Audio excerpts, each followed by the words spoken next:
I'm a recently single 27-year-old female. I've always had a thing for older guys, but I'm wondering how old is too old, and that's from It's Not Because of Daddy Issues. That's good. That's good context. I appreciate that in there. My first question is, maybe it is. What? That's my first Kind of question. a weird shade to throw at this person we've just met, but okay. Listen, I totally get it. Because older dudes tend to have their shit together. They tend to not. Older humans tend to have their shit together. Regardless of gender, the older you are, the more shit together you typically Yes, but the have. question asker didn't say, I like to date older humans. That's a good point. But, like, I don't know that that's 100% true, because I feel like there's a bell curve where you start to figure shit out in your 30s, and then when you turn 45, you fucking lose the script a little bit. I'm pretty sure that what the key to this is just to pick somebody who's sort of your constant in the like an older male actor that is your constant, or scientist or political figure. You don't have to limit it to just celebrity. That's fine. Pick the sexiest biologist you can find, and let him be your bellwether. By which I mean, let's say you settle on Clooney. That feels right to me as a 27-year-old. You settle on Clooney. As Clooney ages, so does your window of fellas you can date. So it's a constantly shifting window between your age and Clooney's age. Here's a counter It scales. question. As you age, how suddenly will there be a age at which they are older but too young to fit within your window?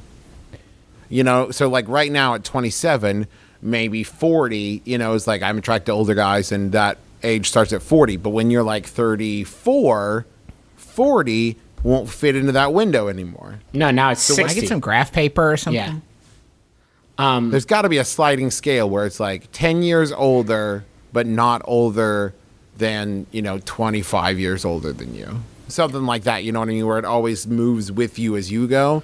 So that when How you're is like that different? How is 67 that How is that fundamentally different from my Clooney? Because you didn't have a starting age. Or a cutoff, Justin. Your theory is based on the idea that, for instance, myself and George Clooney are aging at different rates.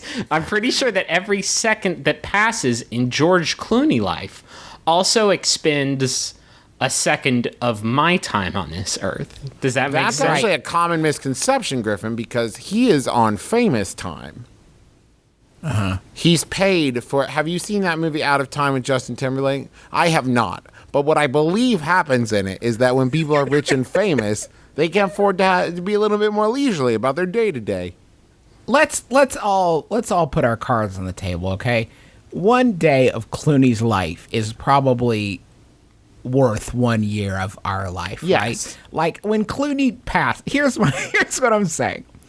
On the sad day that George Clooney Oh, passed. great. Now let's keep all of this, like... Now hang on. Now hear me out. On the day that George Clooney passes, if we assume that I'm still alive, I hope I'm not. I don't want to see this. But when George Clooney passes, I would assume that the majority of the human population would say, I would trade one more day of George Clooney on this earth for 1 year of this portly gentleman from West Virginia's life. I And would if trade enough away 1 people year. do that, we could have Clooney for another month and Justin would be dead. Think about it. I just think Clooney would appreciate it. And I think that given the possibility, most people would prefer to have Clooney. That's all I'm saying. How many days do you think we could gain back from people doing like a give a year, get a day program? Is Clooney the best target for this? Are we saying that he is the most valuable human being on You Earth? are correct, Griffin, because we need to do Clooney and Brad Pitt so we can have like Ocean's 46. That's going to eat up 1,000 human lives. We are going to throw 1,000 human lives into How many the people are you Clooney. willing to lay down before the altar of Clooney? Who are we going to toss into the soul furnace? It will really hustle up production, though. Like, if Stevie Soda is like, can we get one more take on that? And it's like, well, I don't know. I don't know, Stevie. Do you know somebody who's going to trade away a year of their life for this extra shot? Because if not, I say we got it. It's like Kickstarter, but with your life force. It's Patreon, but with a soul furnace that you have to burn your whole family into. To be fair, Patreon already does kind of sound like a soul furnace. That's true. It's a very Let your children be gnashed in the teeth of Patreon, the soul furnace. Step your years into his gape. Gross.